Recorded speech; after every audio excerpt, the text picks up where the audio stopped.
எத்தனை ஆண்டுகள் குடித்தால் ஒருவன் போதை பழக்கத்திற்கு அடிமையாகிறான்?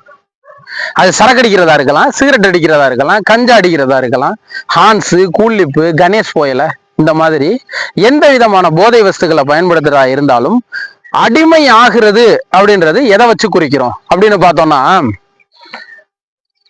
குடிக்கிறதுக்கும் சிகரெட் அடிக்கிறதுக்கும் யோசனை தாட் உங்களுக்கு வருது பாத்தீங்களா? நம்ம இன்னைக்கு குடிப்போம், நான் சிகரெட் அடிச்சுட்டு வர்றேன், இப்ப எனக்கு ஹான்ஸ் போடணும் போல இருக்கு அப்படின்ற எண்ணம் உங்களுக்கு எப்பொழுது தோன்றுகிறதோ அப்பையிலேருந்து நீங்க அடிமை ஆயிட்டீங்கன்னு அர்த்தம்.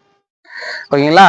இதற்கு ஆண்டுகளோ ஒருவனுடைய வயதோ கணக்கு கிடையவே கிடையாது. அந்த டேஸ்ட் பிடிச்சிருச்சு, அதனுடைய ஆர்வம் உங்களுக்கு எப்ப தோணுதோ, எப்ப ஆர்வம் மிகுதி வருதோ அப்பவே நீங்க அந்த பழக்கத்திற்கு அடிமை ஆகிவிட்டீர்கள் என்றுதான் அர்த்தம்.